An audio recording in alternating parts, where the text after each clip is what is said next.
welcome back to the Citizen Kelly Show. I am Citizen Kelly, and G-Law, thank you for being here. Oh, you're welcome. Thank you for having the courage to be here, Mm-hmm. okay, in the ROM-occupied city of Chicago.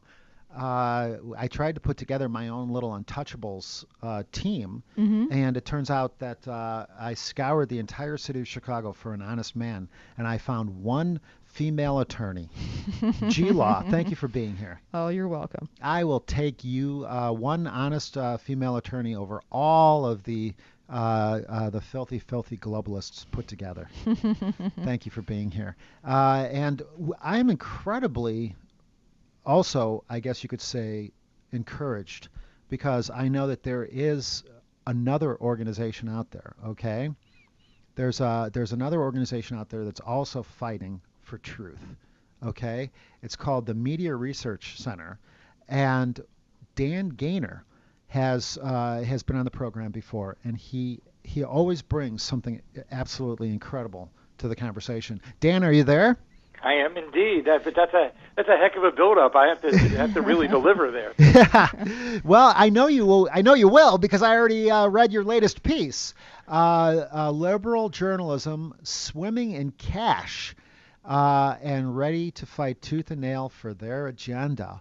As they always say, follow the money. Follow the money. Tell us, our fellow citizens here, a little bit about what you've discovered.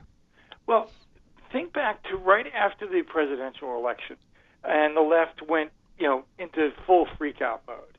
Yes. Since then, we've seen the ACLU get big support from the left to the point where it gathered in $24 million in a couple days.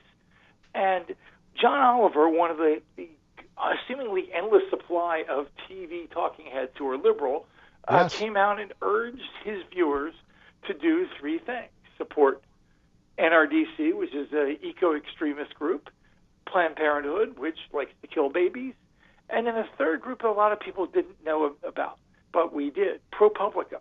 ProPublica is the gold standard of liberal journalism operations. It's funded by Soros and Tom Steyer and a whole parade of other lefty donors, but it has gotten 3 Pulitzers, a couple of Emmys, a Peabody, and it was big time ensconced into the liberal world.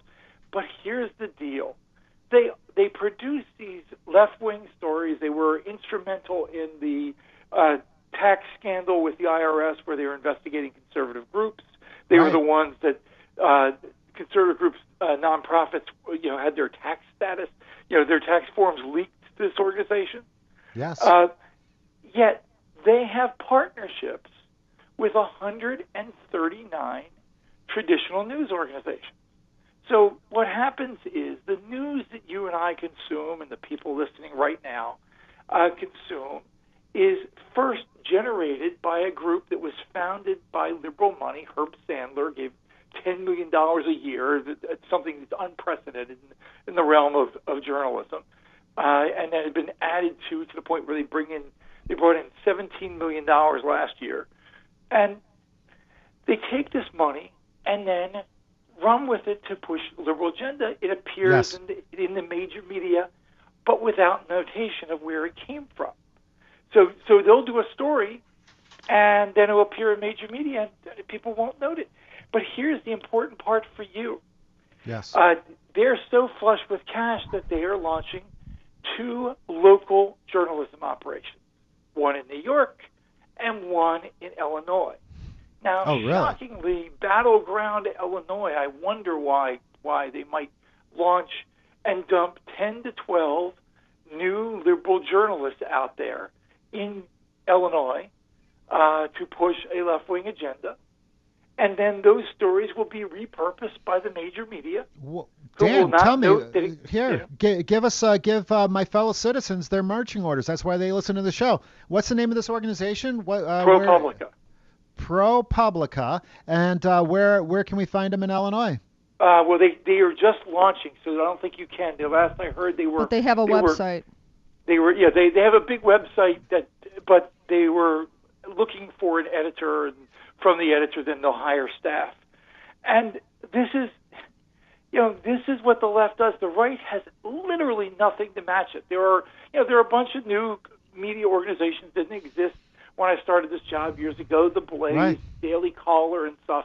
But this is hiring top-notch, people who used to work at New York Times, Washington Post, and stuff, and then they go to work here. And like I said, this is funded, with liberal money. To give you an idea how much money is flowing at them, a lot of nonprofits like to have people to put it on your credit card every month. So it's just so you get used to funding, but you don't have to pay a big chunk at the end of the year, and you contribute. Well, they were getting in October, they were getting $4,500 a month that way. On the path to get basically a little over $50,000. By February, they were up to more than $100,000 a month, on the path to get $1.2 million. Right. That's a 33 times increase. They got last year $9 million from donors that give $50,000 or more. Wow. They're a machine, and they're not alone. Since I wrote my piece, we've seen Mother Jones have a similar influx of cash, another lefty journalism operation. The right doesn't have operations with the same status, with the same level of funding. I mean, they got $17 million last year. Now they say they're flush with cash this year to afford hiring, 15 to 25 more people. You know what I love more than anything else? First of all, Dan, thank you, and I appreciate your work, and we will definitely follow up. I promise you that. But what I really love is the fact that they already control the media, the entertainment industry, and the universities, and then they have to come up with a way to put a layer on top of that of their own liberal-dominated spin. And then they have to come up with a way to wrap it up and put a bow tie on, a bow ribbon on top of that. You know what I mean? They're not satisfied with controlling the media. Oh, that might be too neutral, so we're going to have an external left-wing operation that will not try to be neutral, and then we're going to tie it into all these outlets that pretend they're neutral, and not tell people that that's where you get your news. And you can watch NBC News and get a story from them, and not even realize it. I'm almost concerned about letting this information out. Although, I mean, obviously, we're in the business of telling the truth and letting people decide for themselves. Well, have the information to act upon. But not to let people know that this is going on would be like if I knew that there was a tornado heading towards Evergreen Park, Illinois, and I just didn't announce that. You know what I mean? Because it might upset people, right? No, you have to let people know that this is what's happening. But I'm afraid that when we release information like this, it will demoralize people and make them think, my God, how do we fight this Death Star? You know what I mean? Number one. The other thing that I'm also afraid of is that, sadly, you'll have journalism students who might hear this information or come across this information who might be like, oh, so the way for me to get paid to be a journalist is to just devote my entire life to anti-American propagandizing. They might actually say, okay, that's a paycheck. I wasn't sure how I was going to pay back my loans, but now I know. Bear in mind, there are always, for people out there who want to prostitute themselves, that pays better. It just exactly. If you want to be a prostitute, journalism should be at the end of your list. There are so many better ways to prostitute yourself. Well, I mean, but just in general, if standing up for honor and justice and things like that. But the problem is the left doesn't believe in some of the foundational principles of journalism anymore. They don't believe that stories should be neutral. They believe they should push an agenda, and to me, in my ideal world, and I talked to my boss Brent Bozell about this, and we agree. We'd love for the Media Research Center not to have to exist. Sure. Now that's a fantasy because that implies that journalists would actually do a good job, and they don't want to anymore. They didn't really ever want to, but they're worse now than they ever have been. They don't want to be neutral. They don't want to hire people who are neutral. They don't want to, you see people complaining about the New York Times. Right. And even well, Chris Dan, Matthews. I don't have to even tell you, Dan, because you know this, and that's why we love you, and we'll have you back again and again and again. But and I can't wait to obviously come out to D.C. and do some events with you. But here's the thing that really is so insidious: is not only do they control and manipulate the media and poison the discussion in people's minds and damage people's lives with their misinformation, but they're so insidious that they actually take it that extra step of then accusing us of their worst crimes. They accuse us of being fake news. They accuse us of being the haters. It is so insidious. And I guess in a weird sort of way, I'm thankful for the fact that I grew up on the south side of Chicago, because if I didn't, the absolute insidiousness of these globalists would frighten me and cause me to back down, run away, run in the opposite direction. But one of the great benefits of growing up on the south side of Chicago is you, at a very early age, you have to decide, are you going to stand up to evil, or are you going to run like a coward for the rest of your life? And thankfully, I can even remember the moment where I said, "Oh no, I'm standing up to evil. I'm standing up to evil. Yeah. I'm not going to run." That's what this is. That's what this is. My experience, the Chicago people I know are not runners. Yeah. They're fighters. But I have learned how to duck a punch, though.